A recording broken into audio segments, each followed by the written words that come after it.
Hi everyone, what's up? Welcome to With Lester's Mass Weekly program. Today we're gonna have Frank Turner on the show. Just currently waiting for Frank to join in. I'm really excited for today's conversation. Yeah, so you can just know, like, alright, still waiting here.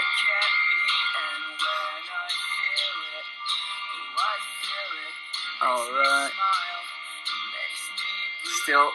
Still waiting for Frank to join the conversation, and we'll start this in a minute. Thank you so much for joining in.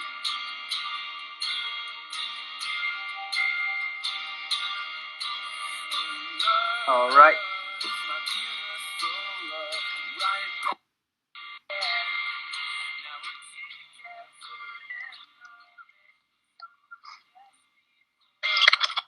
Hello. Hi, buddy. How are you, man? You good? Can you hear me well? I can hear you all right. Can you hear me all right? Perfect, buddy. Perfect. I got new Wi-Fi. It's great. It means I got new Wi-Fi the other day, which means I can actually do this kind of stuff. All right. So how you been, man? How's this like last 3 months? How's everything, buddy? Crazy is the short answer to that question. I mean, what a weird time to be alive. It's unprecedented for all of us. There was definitely a bit at the beginning of lockdown where I kind of was saying, we're all in this together. I'm not sure that that's true. I think a lot of different people have very different experiences of lockdown, and I think you've got to be careful about that. You know what I mean? Nevertheless, I mean, my in the short term, my industry kind of evaporated like overnight. I was in the middle of a tour, and then I was not ever going on tour ever again, which sucked. And continues to suck, I should say. I mean, there's a lot of talk going on about like drive-in shows, which sound awful to me. That in a car park on my car stereo, that doesn't sound like a gig to me. It's been an interesting and weird time.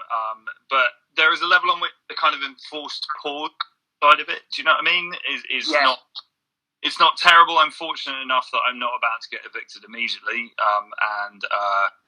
it gives you time to stop and think a little bit about life and about what matters and values are and all that kind of thing. So, and then of course loads of other mad shit's been going on in the world as well, as we both know. So yeah, weird. And I mean, I guess one of the thoughts I have quite regularly is it's just a bit like we are now definitely living through history in a way that somebody, certainly speaking as a white Western English person, it hasn't felt like I've been this much in the middle of history in my life so far. Do you know what I mean? And now here, and as somebody who studies history obsessively, it's quite easy to sit around thinking, wouldn't it be cool to live through some of that? And then you actually do, and you're like, I don't know. It was all right, kind of just getting on with life. But, it's not like we have any choice in the matter, so you've just got to try and be decent and do the right thing, I suppose. So, anyway, how are you? I'm good, buddy. Obviously the tattoo shop is closed, and today I received the notice that we still cannot open. So, another, couple of weeks without work, but it's all good. I was thinking about other types of work that are really hard to do with social distancing, and obviously live music's one of them. Tattoos are another one. But I've got a friend who's a masseur, like a massage guy, and it's like, how the fuck do you do that from 2 meters away? It's impossible. And in fact, talking about tattoos, just before lockdown, I got the first half of a rib piece done, and I'm getting 2 on each side. It's like it's going to be 4 separate sessions, right?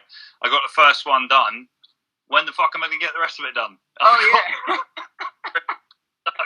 Although, I will say, as I'm sure that you know, so here's the thing, right? I got my stomach done a few years ago, and everyone was like, man, the stomach's the fucking worst, it's going to kill you. And it didn't bother me. It wasn't that bad for me. Stomach really? So, when I was planning my ribs, everyone was like, man, ribs going to fucking kill you. And I was like, no, it'll be fine. Because my stomach was right, man, fuck off. The ribs are like worst. God damn it.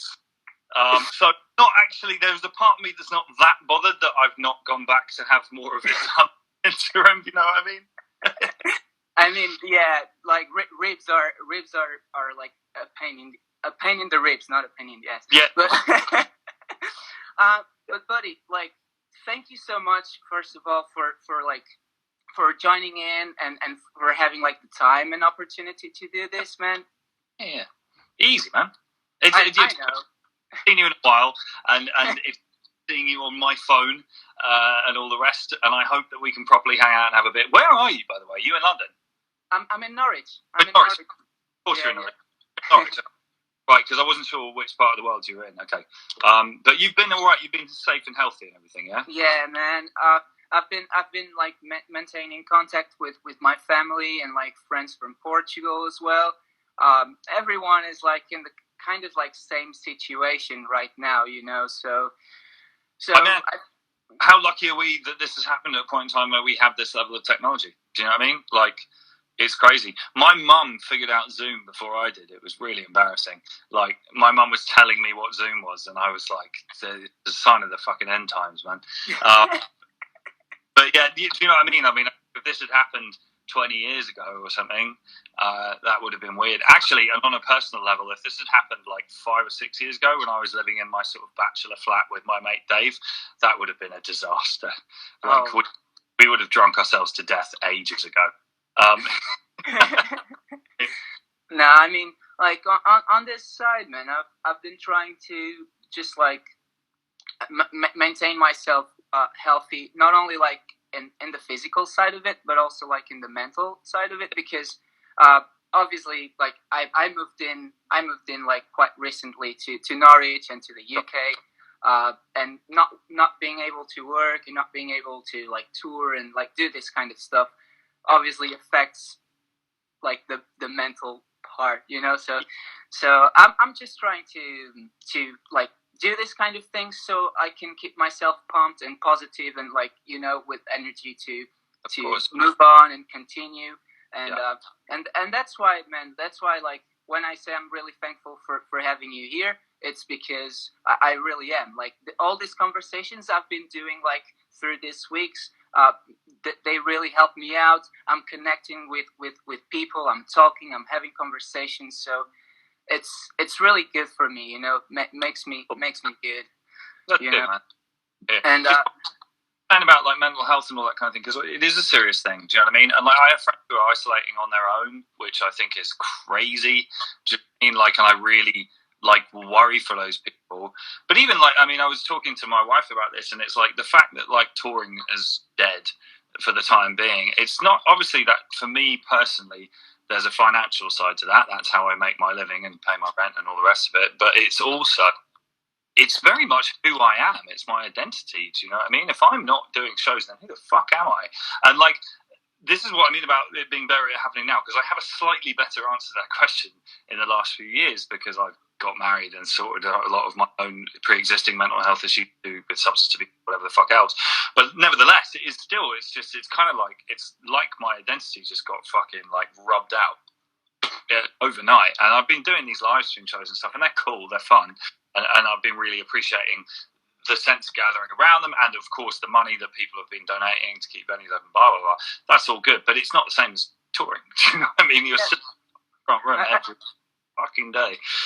I think it's like I think it's like the experience, right? You said something about like we kind of lost our identity, like because like I really relate with your words, man. I love touring. I love like expressing myself. I love being like a clown, you know, and having like people around and like have a laughter and for me, like I think what I feel like that affect me the most is the fact that I can't be with people, you know, like I really miss that, you know, the connection, the celebration of life through music, through you know. And I guess one of the small silver linings to all of this for me, and a lot of this is highlighted with all these conversations about stuff like driving shows and all the rest of it, is it's really, really clearly pointed out that a live show is about gathering.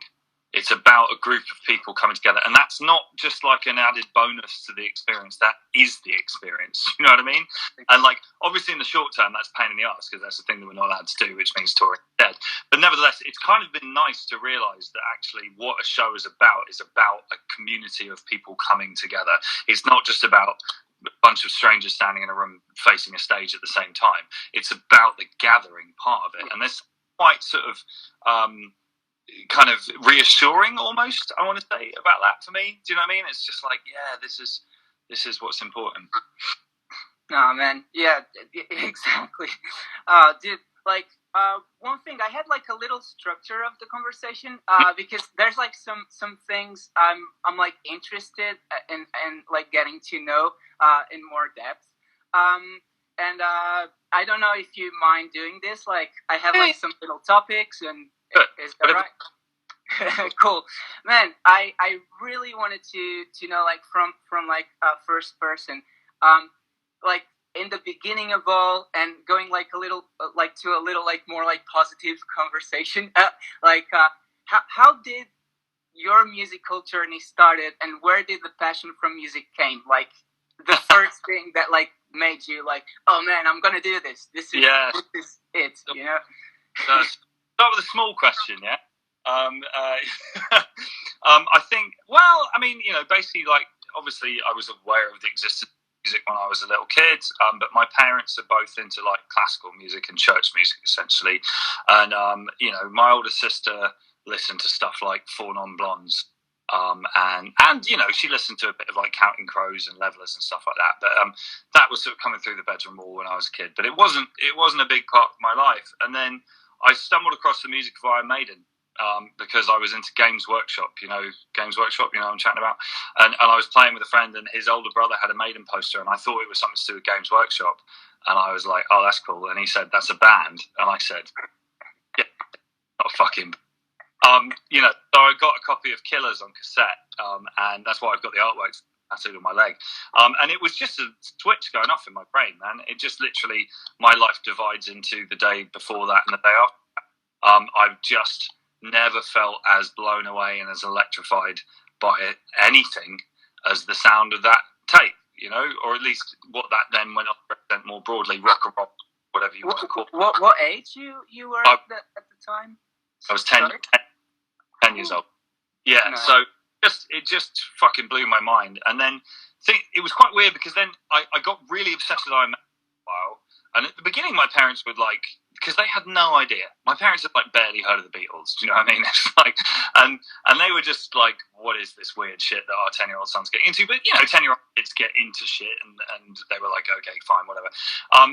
There was an incident where I bought a copy of Kerrang magazine from the local newsagent, and it had a feature in it on Cannibal Corpse, and my parents were both like, fuck no, banned me from buying music magazines of that. But then it was funny as well, because the next thing, I was so obsessed with Iron Maiden, I like saved up my pocket money or whatever, and like bought all their records on cassette, all the ones that were out at the time, album by album. The Satman, who I met at... Oh, you still there? We're still there. Hello. We're back. I had a cousin who I ran into a family party. Cool. Had a cousin at a family party who I ran into, and told him I was really into Iron Maiden and stuff. And he was like, you know, there's other bands that sound like this as well. You know what I mean? And like, so he made me a cassette that had like AC/DC and Judas Priest and shit like this on. It was just like, oh fuck, man. So, and then I got into Nirvana because Nirvana was the thing. And then, yeah, and it sort of went from there. But I mean, it remains true that nothing has ever set me alight in the same way as, like I say, to use the broadest term possible, rock and roll music. It's still just my absolute passion. And, you know, pretty early on, I was like, cool, how do I do this? How do I get involved in this? Which I think is just a part of my character, really. I like to get involved in the thing that I like. And my parents got me the Argos electric guitar starter kit for Christmas, which is like a black and white Strat copy and a little 30-watt amp.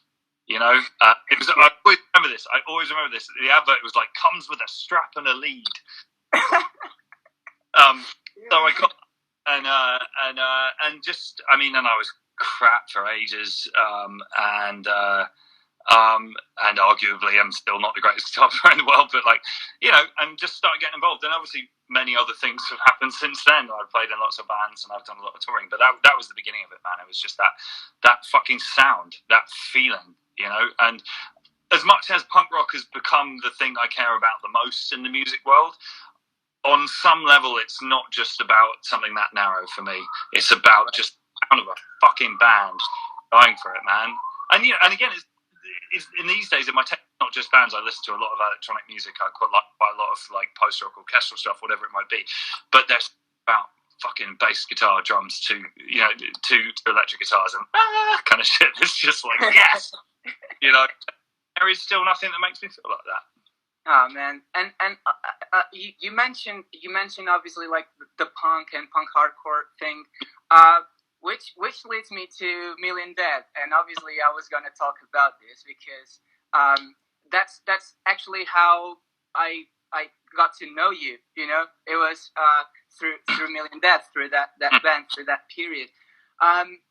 What was the impact of punk and punk hardcore scene in your life, especially in that time, and what lessons did you took from that part of your life? Well, one of the main things about punk rock, and I prefer using the word punk, as much as hardcore was my corner of punk, and like, you know, I was part of the UKHC scene. I've still got the tattoo up here somewhere, but like, the word punk is broader. Do you know what I mean? It includes more things. But like, there's a couple of things. First of all, punk rock was the first music that I was able to actively participate in, because I found out that there was an underground punk scene in London, and I turned up at a show and I was welcome, and it was like, what the fuck? You know, I'd been to see Foo Fighters before that or whatever, you know, and a couple of big bands, but it was like, I went to see Agnostic Front and everybody was fucking down, and it was cool as shit, you know, and it was welcoming, and it was just awesome and fucking aggressive and just magic, you know. And I started playing in bands, and like the whole DIY thing, the idea that there's no barriers to entry. If you show up and you're willing, then you're fucking part of it by definition. Do you know what I mean? You don't have to be cool. You don't have to have a bunch of like fucking stars on your label or whatever. It's just like, you're here, you want to be part of it, you're done. And that's still really important to me, incidentally. So that was it. But the other thing as well was that, like, you know, I think the thing that sets punk rock apart conceptually is that it is a style of music that comes with a set of ethics attached to it in a way that, like, indie doesn't necessarily, let's say. And that's not to try and sound superior in any way. There's a lot of great indie music. There's a lot of great rock and roll, whatever. Do you know what I mean? But it's just, I understand. Yeah. You know, and like when I disappeared off and started just spending my entire life at hardcore shows when I was a kid, my parents were really worried about it. And I spent ages saying to them, like, you know, this is a community, it's a scene. People think and they discuss and they look out for each other. And of course, I did everything that every teenager does of trying to explain to your mum that if someone goes down in the pit, everyone stops and picks them up, which is true. But nevertheless, my mum was like, it's so violent, son. We're in the chaos. But, you know, and it just, and all of this, I got shipped off to boarding school when I was 12 and a half years by my parents, which I hated, and ended up a place that I hated, and that coincided with me discovering the Clash and Black Flag, and that, you know, you could have a conversation about whether I would have been as into punk rock if I'd not been in this super alienating kind of abusive place. And I don't know, and no one can ever know, but definitely a big part, I think, of the reason why that type of rock and roll music specifically did so much for me was because it answered a lot of teenage questions I had. Why are all these people cunts? Why is the world fucked? What do I do about it? And the answer is, you go to fucking Agnostic Front shows. Do you know what I mean? Or at least in the short term, that was the answer. So punk really grabbed me on that level, and it was just a world that I could be part of.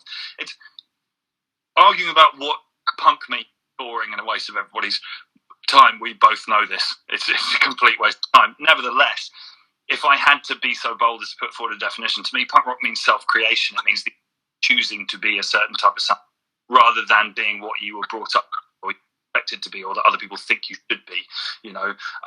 And I was not supposed to be at punk shows. That was not what my parents expected. That was not what my schooling expected of me. And it was like, I choose to be here. I choose these people by these rules and talking about these ethics, and that was really important to me, and it continues to be. It's still very important. It's incredible, man, how I can relate so much with that story, because I think like a lot of punk kids probably will relate with this story as well, because like my mom and dad, they're like from a cultural background, like music and arts, and I studied like classical music when I was a kid, and that was like the thing I was gonna do. But then punk rock came, like the punk scene came, and I was like, wow, this is music too. I want to do this, I want to be a part of this. This is way more fun, So actually, like, I can really relate, like, because it was like from, imagine, like, the classical music school was something that I really loved. I love music, and I love classical music, and I love to play it, but I couldn't express myself, like, what I had inside. I couldn't express it, like, so when punk came, I was like, oh, I can totally feel this, I can totally feel the vibe of this, whatever it is, Yeah, I mean, I have to say that, like, and I don't want to get too far down this talking about this, but like my least favorite bit of punk in practice rather than in theory, if you see what I mean, is the bits when it becomes cliquey and exclusionary, because the thing so important to me as a kid is that thing that I mentioned about there being no barriers to entry. If you show up and you're willing, you're part of it, and there are definitely moments in real life existing punk scenes where that doesn't hold true, and you've got to be in the know, and you've got to be, do you know what I mean? And it sort of all becomes a bit like the cool club. And I hate that so much, because I know that 13-year-old me would not qualify for the cool club, and therefore wouldn't be part of it. And fuck that.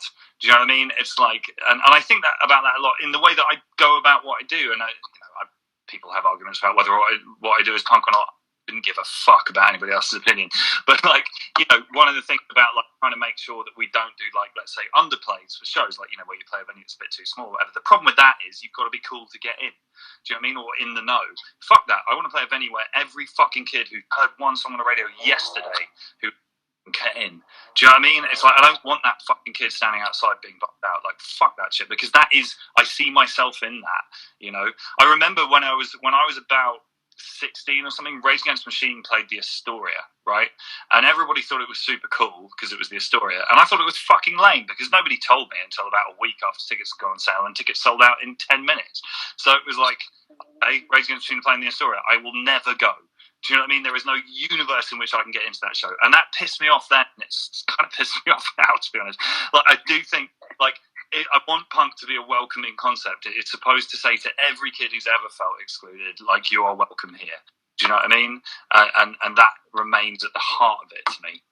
No, I feel you, man. I totally feel you. And this actually leads to my next question, and which is because you feel this, and you feel like you feel the need to make everyone feel like equal and have like the same, I don't know, like the same importance. I don't know if that's like the right word, but like you give a lot of your energy and your time like communicating with fans and friends, and like you're committed to it.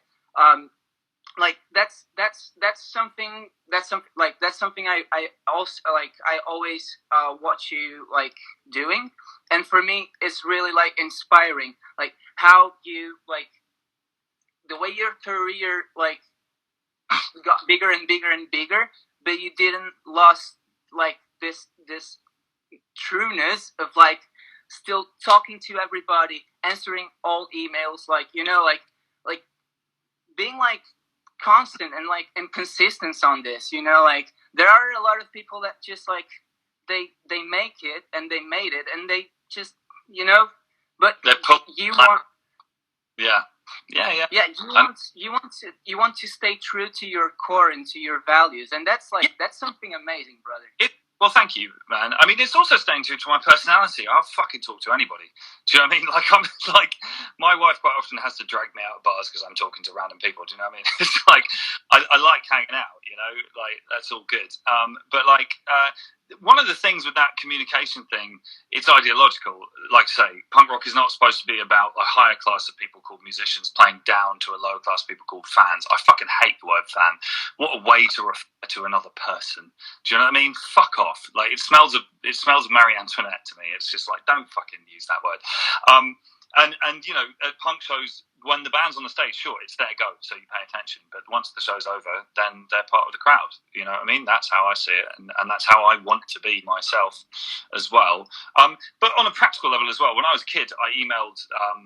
So I wrote a letter to Chris Hanna from Propagandhi, and he wrote back. I sent an email to Guy Picciotto from Fugazi, and he wrote back. And I wrote an email to Henry Rollins, and he wrote back. I'm still telling that story 24 years later, you know, and because it had such an enormous impact on my life. And for all three of those people, their advice took 5 minutes out of a day 24 years ago, and there is no universe in which they remember this happening at all. And yet I'm still telling the story. And on that level, it's like there's a kind of imbalance of like input to output, you know what I mean? Effort to effect means, of course, I'm going to fucking reply to an email. Jesus Christ, what kind of an arsehole would I be not to do that? You know, but also I have quite a few people who I would count as friends who I've met because they were just people I've emailed over the years, and like we've met at shows, and then sometimes we go for a beer after shows, and then at some point, funny enough, so Ben Morse, who's the guy who made most of my music videos and made the film Get Better about me, I met him that way. He just emailed me a bunch back in the early days. Wow. At my wedding, and I'm going to his. Do you know what I mean? And like, it's funny. I mean, this is a slightly off-topic thing, but like, I do, of course, occasionally meet people after shows who get very kind of like worked up about them and meeting me because they like my music a lot, whatever. And I sort of understand that, and I want to be as kind of sensitive and like respond to it well, however you want to put it, you know, and make people comfortable and all the rest. But like, sometimes some of those people are, oh, I wish we'd just hang out, and I'm a bit like, we probably would if you just chilled the fuck out. You know what I mean? It's just like, if you just like we're shooting the shit, the chances of that happening increase exponentially. The fact that you're kind of doing the like, holy fucking shit, means that like I'm going to give you as much as I can, and I'm going to be nice and kind of considerate, but like we're probably not going to go for a beer after this because it's weird. Do you know what I mean? So I get you, man. I get you. You want to just kind of grab them and just be like, dude, chill the fuck out. It's going to be fine. Like, it's all good. Just relax, you know? Oh, man. No, I totally get you, man. But still, like, I think it's really important to just, like, let people know, like, how do you feel about this kind of things, you know? Because it's, I mean, like, even for me, I was one of the dudes. Oh, sorry, my dog is just doing stuff here. Sorry. So basically, what I was saying, basically, I was one as well that like wrote you an email like a couple of years ago. Me and Bernardo, you know, and and like for me to have that experience of like writing to someone that you like, I mean. I'm a fan of your music. I'm a fan of what you do, you know. So like for me, it was really important that you replied, and after like a couple of years or something, we actually sorted out a show in Portugal and all this kind of stuff. My so first, thus far, only shows in Portugal, for which I'm just super fucking grateful, man, because it was the shit. It was so. Man, thank you. Oh shit! And was it your mum who gave me a bottle of port? Yes. I have now drunk it. I was like saving it for a special occasion, right? Because it's a special thing, right? And then lockdown, obviously, my supply of alcohol in the house is sort of... But please do tell your mum that was absolutely amazing, and I'm so grateful for it. Oh, no worries, man. But like I said, man, like, because I don't know if you have that awareness, but like because you are like how you are, you make like a lot of like a positive impact on other people's lives, you know, and that's like wonderful, dude. Like for me, like in my experience, like your person and your art and like created an incredible experience for me. You know, like having you in my country playing 2 shows and all this kind of stuff. Like having like because like the story is that like the first time I said, "Oh, I'm gonna one day book Frank Turner in Portugal," my friends laughed at me. You know, like they did, and it was like when it was happening, I was like, dude, you see what you can do, like when you believe in shit and when you like just go for it. I love it, exactly, and that, you know, it's not just in the wealth of human culture. That's not punk rock. It's not the only thing that tells us this, but it is one of the things that punk rock tells you. It's just fucking do it, man. Do you know what I mean? Just give it a go. See what happens, you know. And like, it's funny, like, you know, one of the things that I'm proudest of in my life is that I am still doing this, because when I was a kid, everybody laughed at me when I said I was going to do this, and then I started being a touring musician, and a lot of people kind of went, okay, fair enough, but you know, a couple of years, do you know what I mean?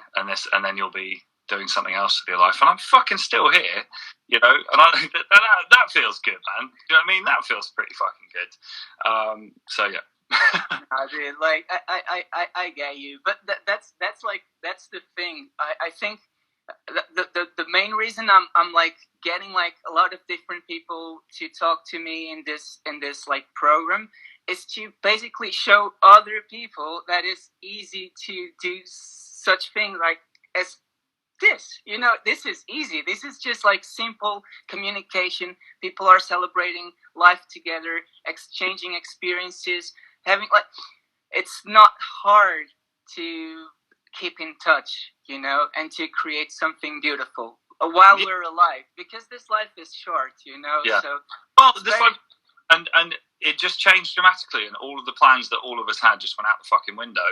But like, I mean, I was doing a live stream like the day after lockdown came in, because it was like, I literally, all I got to do is press one button on my Facebook account, and then I'm doing a gig for whoever wants to come. Or, you know what I mean? But like, you know, and I've been saying to, I've spent quite a lot of time, I've had quite a lot of people message me and be like, you know, can you like talk me through the technicalities of doing a live stream? And I'm like, yeah, you press one button and then you're doing it. You know what I mean? It's like, this is not a challenge. I'm not technology. Like, I promise you, you can handle this shit. And it's been fun, and like, I guess there's a lot of people trying stuff out, and there's been some cool ideas. You know, I've seen people more like Q&A type stuff, and I've seen people doing Grace Petrie. I don't know if you know Grace. Amazing. Do you know Grace Petrie? She's a folk singer. No. Fucking amazing, Grace Petrie. She did this thing where she did like covers of letters of the alphabet. So she just like the A and then cover given B with her mate who she lives with, and it was amazing. And just, you know, lots of people have done lots of cool, interesting little things. And it's been really nice to see. I've been doing my venue shows, obviously. By the way, I do have to shout out about this, which is that the one on Thursdays for the Clapham Grand, which is one of the oldest music venues in London. So please tune in on Thursday. I've done it now. The end. Boom. No, actually, I was about to I was about to go to that part of like the conversation, sure. because like I've been seeing that you're doing like a lot of shows like for charities or organizations, venues. Can you mention some of like the work you're doing, like of organization stuff that you feel is important to mention? Yeah, definitely. I mean, I think the first thing that I would say is that I'm wary about describing myself as the person doing the work. I'm playing songs. That's what I like to do anyway. On the other end, doing actual work. I think that's important.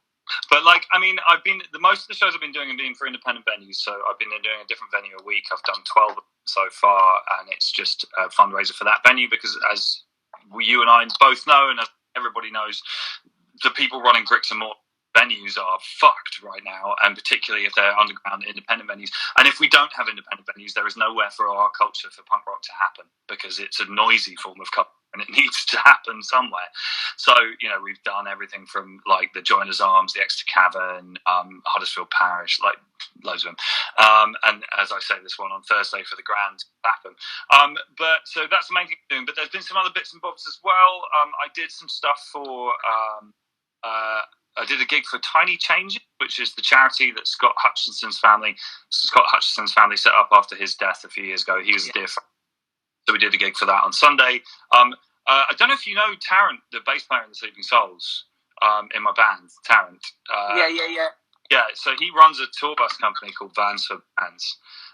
And he's been parking his buses outside hospitals to give NHS staff a place to sleep and relax and recuperate and recover during the lockdown. Nice.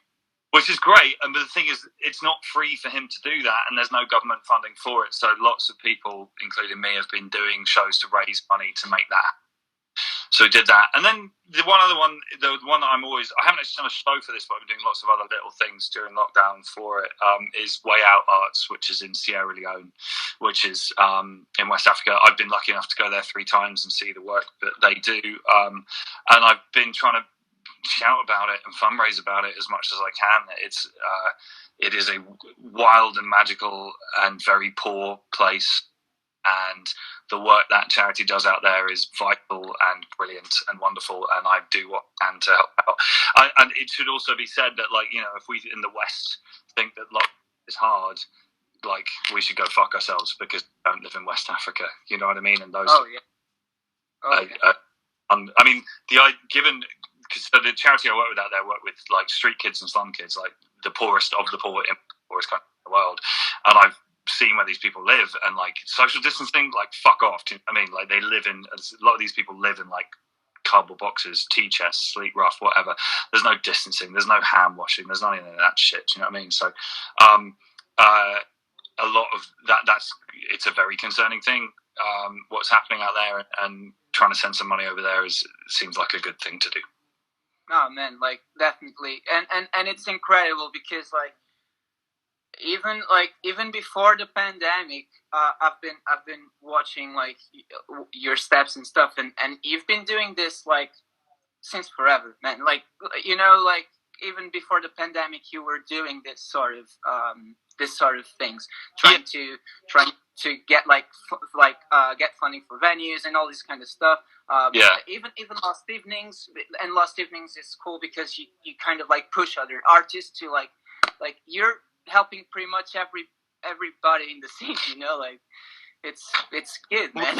Here's the thing for me. The thing for me is this. I don't think anybody can do what I do for a living without having some degree of ego. Do you know what I mean? The desire to stand in the middle of the stage in front of a lot of people means that you have some degree of ego. That's true.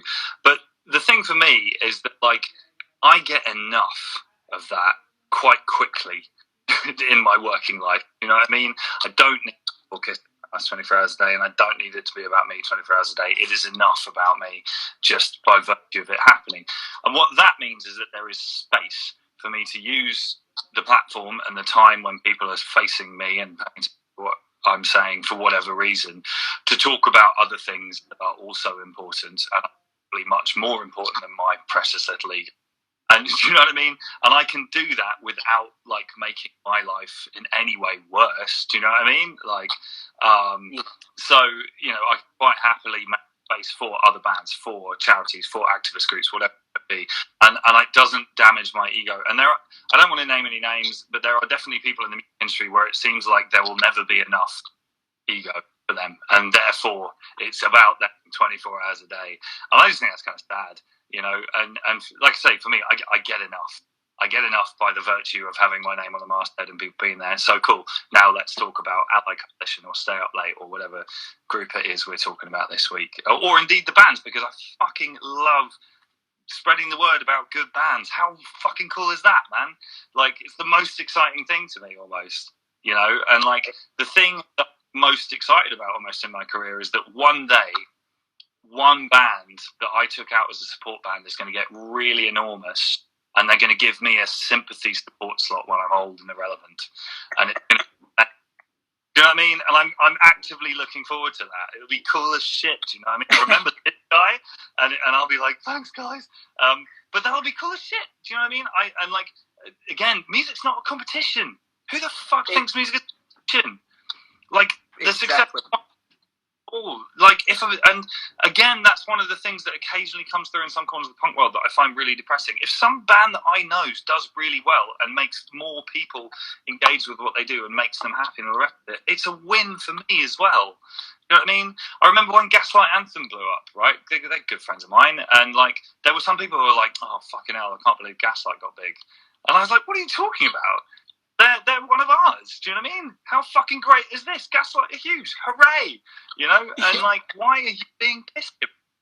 So you know, I just like, it's a positive sum game. You know, if one person wins, then you know, and I'm happy for that.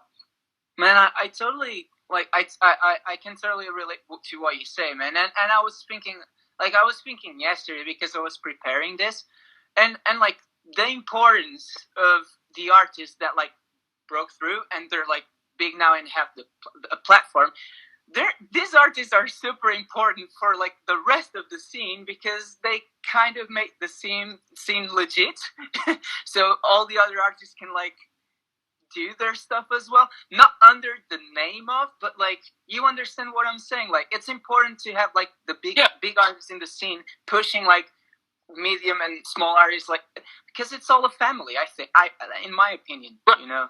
But also, it's also, this is the thing. Like, there are some people who get like real sniffy about like gateway punk bands. You know what I mean? And I'm like, we need gateway punk bands. Nobody in the entire world ever woke up one morning and went and bought a Catharsis record without her getting there somehow. Do you know what I mean? It's like, it has never happened, and it will never happen. Because you heard Green Day first, or you heard Blink-182 first, and then you got into NoFX, and then you got into the Descendants, and then you discovered Black Flag, or whatever your route was. Do you know what I mean? Exactly. Gets to the good shit, like, by just kind of waking up one morning and going, I'm going to buy a Reversal of Man album. It's like, no, fucking hell, you talk. Do you know what I mean? Like, it's just, you have to find your way there. And like, you know, if that, and there are days when I feel like that's what I can do. And if all I do with my career is point people at better underground bands, that's fucking fine. Do you know what I mean? I'm happy with that. I think you do a little bit more than that, but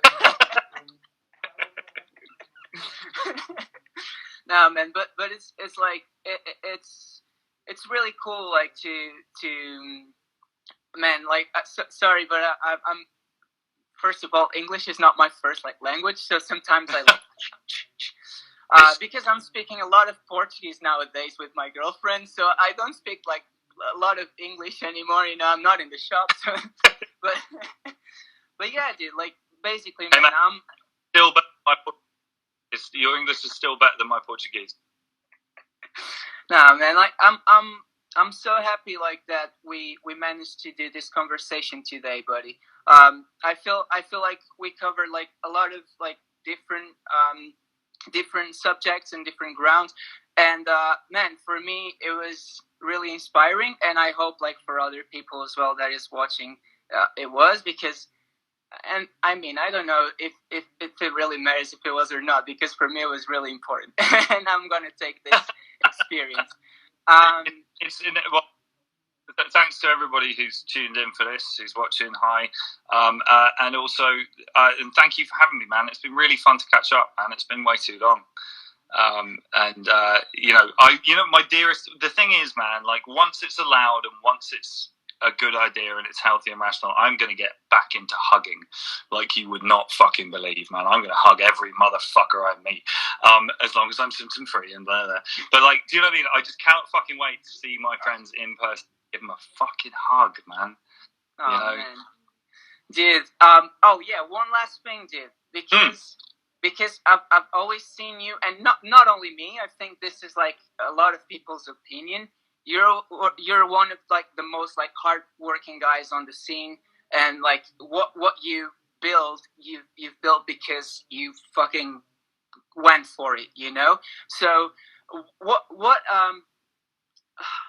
what kind of like positive you can tell to someone that it's now like is a musician that is starting or is like in the first years of their career and is like now like struggling a little bit? What words of inspiration do you have for these people?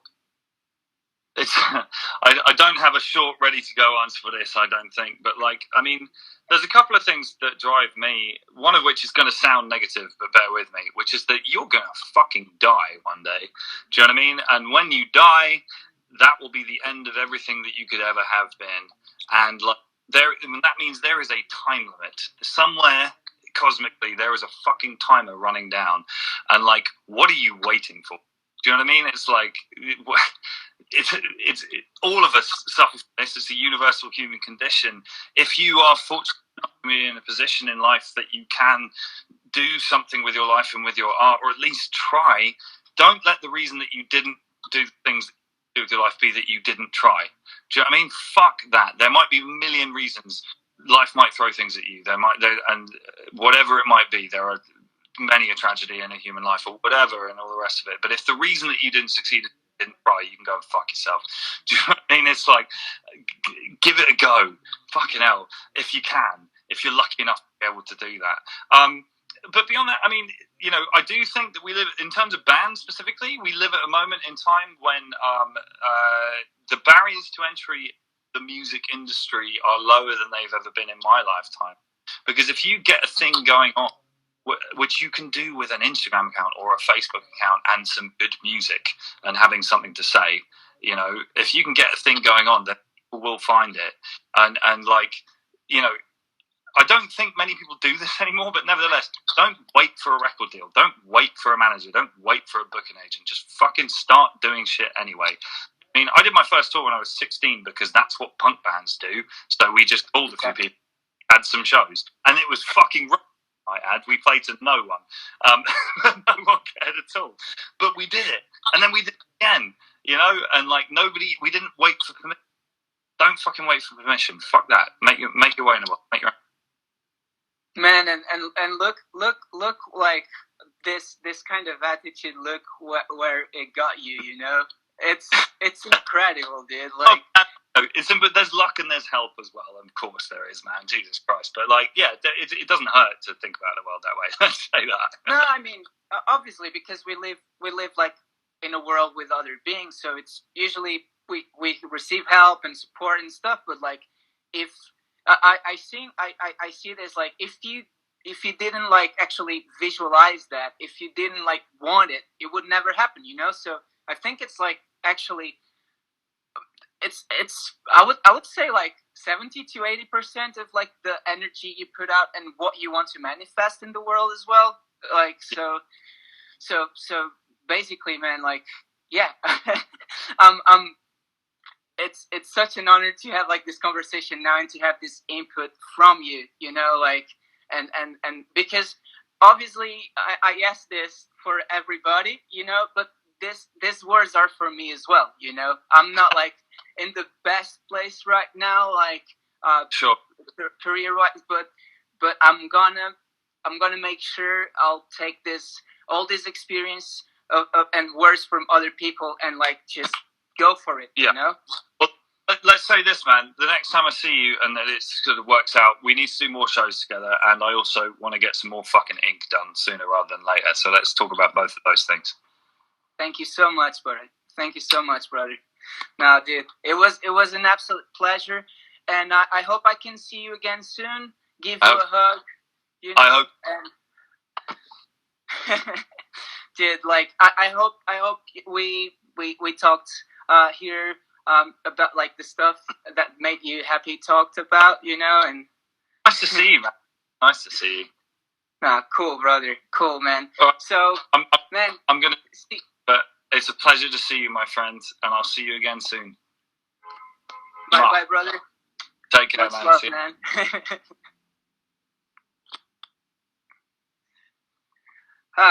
What an awesome conversation, and thank you everybody This was crazy. We have like 80 something people watching. This was like completely out of control. Thank you guys. Thank you so much. Thank you, Frank, for joining in. Sorry, I couldn't be like that. I didn't check the comments, so I'm really sorry. But thank you. I'm really thankful for this. This was amazing. This was amazing. And what Frank told us today and told me today was exactly what I have had to listen. You know.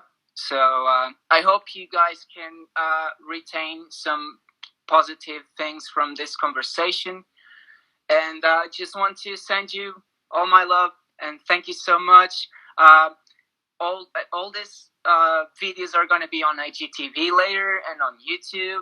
Please share this and put like a like or share the page or whatever. Yeah, thank you so much. And tomorrow we're gonna have more guests, and after tomorrow we're gonna have Steve from Pressure Tour Bookings. We're gonna have Pete Wright from Duck and Punches Thursday, and we're gonna have Robert Singerman on Friday. So yeah, that's this week of shows. Thank you so much for watching, and see you tomorrow at the same time. Bye bye.